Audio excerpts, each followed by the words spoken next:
अनजानी भूल। गलतियां हर इंसान से होती हैं। कुछ गलतियों को एक्सेप्ट करके हम सुधार लेते हैं, पर अगर हमें किसी ऐसी गलती की सजा मिले जो हमसे अनजाने में हो गई हो तो। इवाना एक हाउसवाइफ थी। 27 साल की शादी और 2 बच्चों के साथ इवाना काफी अच्छी और सिंपल लाइफ जी रही थी। वो एक पहाड़ी इलाके में रहती थी और इसलिए उसके हस्बैंड को अक्सर अपने काम के चलते घर से दूर ट्रैवल करना पड़ता था। और जब उसके बच्चे बाहर पढ़ने चले गए तो इवाना को रात में अकेले रहने की आदत सी पड़ गई थी। एक रात करीबन 12:30 बजे इवाना के घर की बेल बजी। इवाना थोड़ी सहम गई क्योंकि उसके इलाके में इतनी रात को कभी कोई किसी के घर नहीं जाता था। इवाना घर के मेन डोर तक पहुंचकर गेट की जाली से बाहर देखने लगी, लेकिन गेट के बाहर उसे एक छोटी बच्ची दिखी। उस बच्ची ने फटे पुराने कपड़े पहने हुए थे और उसके बाल बिखरे पड़े थे। उस बच्ची के हाथ में एक प्लास्टिक की खाली बोतल थी।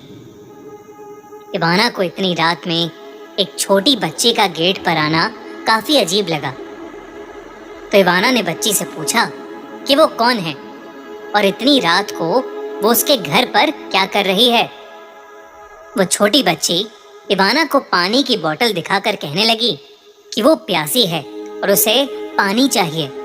ये कहते ही उस बच्ची ने रोना शुरू कर दिया। उसने इवाना से कहा कि उसने सुबह से पानी नहीं पिया है। एक छोटी बच्ची को रोता देख इवाना को उस पर तरस आ गया। उसने दरवाजे को हल्का सा खोलकर उस बच्ची से पानी की बोतल ली और उसे इंतजार करने को कहकर अंदर पानी भरने चली गई। कुछ ही देर में इवाना पानी की भरी बोतल लेकर वापस आई तो उसने देखा कि गेट पर अब कोई भी नहीं है। इवाना ने गेट से थोड़ा बाहर निकलकर भी देखा, पर उसे वो बच्ची कहीं दिखाई नहीं दी। इवाना वो पानी की बोतल गेट के बाहर छोड़कर ही घर के अंदर आ गई। उसे ये सब अटपटा तो लगा, पर उसे बहुत तेज नींद भी आ रही थी, इसलिए वो फिर से बेड पर जाकर सो गई। रात और गहरी हो चुकी थी और उस पहाड़ी इलाके में एकदम खामोशी छा गई थी। इवाना आराम से सो रही थी, लेकिन फिर उसने एक करवट ली और उसका पैर बेड पर पड़ी किसी चीज पर जा लगा। जब उसकी आंख खुली तो उसके होश ही उड़ गए। उसके बगल में वही फटे कपड़ों और बिखरे बालों वाली छोटी लड़की लेटी हुई थी, जो इवाना को देखकर हंसे जा रही थी। ये देख इवाना का दिल दहल गया और वो घबराहट में चिल्लाती हुई बेड से उठ खड़ी हुई। उसकी चीख सुनते ही वो लड़की वहां से भागकर किचन की ओर चली गई। इवाना को उस लड़की पर बहुत तेज गुस्सा आया कि वो लड़की बिना उसकी इजाजत के उसके घर में कैसे घुस आई। इवाना गुस्से से उसके पीछे पीछे किचन में भागी, लेकिन वहां कोई नहीं था। इवाना को लगा कि वो लड़की शायद वहीं कहीं छुप गई है। वो धीरे धीरे किचन की सारी अलमारी चेक करने लगी, लेकिन वो लड़की किसी अलमारी में भी नहीं थी। इवाना को कुछ समझ नहीं आ रहा था, लेकिन अब जो होने वाला था उसका तो उसे बिल्कुल भी अंदाजा नहीं था। अचानक किचन की लाइट्स फ्लिकर करने लगी और किचन की सारी अलमारियां खुल बंद होकर बजने लगी। अलमारी से एक एक करके सारे बर्तन नीचे गिरने लगे। एक चाकू तो इवाना को लगते लगते बचा। इवाना शॉक्ड थी और सुन्न होकर अपने सामने घट रहा वो अजीब हादसा देख रही थी। कुछ मिनटों बाद ही अलमारियों का बजना बंद हो गया था, लेकिन घर की लाइट्स अभी भी फ्लिकर कर रही थीं। अचानक किचन सिंक से काले रंग का पानी नाली से ऊपर निकल निकल कर आने लगा और तभी इवाना को अपने पीछे से उस छोटी लड़की के हंसने की आवाज आई। वो मुड़ी तो उसने देखा कि वो छोटी लड़की इवाना की घबराई हुई हालत देखकर जोरों से हंस रही थी और ताली बजा रही थी। इवाना जैसे ही उसके पास जाने के लिए आगे बढ़ी, अचानक इवाना को ऐसा लगा जैसे किसी ने पीछे से इवाना के बाल खींचे हों। इससे पहले कि वो रिएक्ट कर पाती, उसके बाल किचन सिंक की नाली में फंस गए और वो उसी नाली की तरफ खींचे जा रहे थे। अब भी उसमें से गंदा काला पानी निकल रहा था, जिसकी वजह से इवाना का मुंह उस पानी में डूब गया और उसे सांस आनी बंद हो गई। इवाना बुरी तरह तड़प रही थी, पर उसने बहुत जोर लगाया और अपने आप को सिंक से दूर धक्का दिया।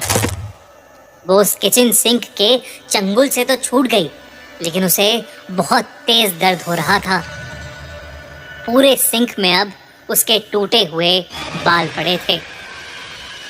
इवाना ने अपनी सांसें संभाली और घर में इधर उधर नजरें दौड़ाईं, पर वो छोटी लड़की कहीं नहीं थी। इवाना को समझ आ गया कि वो छोटी लड़की कोई आम लड़की नहीं, बल्कि कोई बहुत बुरी शक्ति या शायद कोई आत्मा है जो उसके पीछे लग गई है। उसने फौरन अपने हस्बैंड को फोन मिलाया और उसे सब कुछ बता दिया। उसके पति ने कहा कि वो मदद के लिए किसी को भेज रहा है, लेकिन तब तक इवाना को फौरन वो घर छोड़कर पड़ोस में चले जाना चाहिए। इवाना उसकी बात से सहमत थी, पर जैसे ही उसने फोन डिस्कनेक्ट किया, वैसे ही घर में उस छोटी लड़की की आवाज गूंजने लगी। मछली मछली जल की रानी है, जीवन उसका पानी है। हाथ लगाओगे तो डर जाएगी, बाहर निकालोगे बाहर निकालोगे तो मर जाएगी।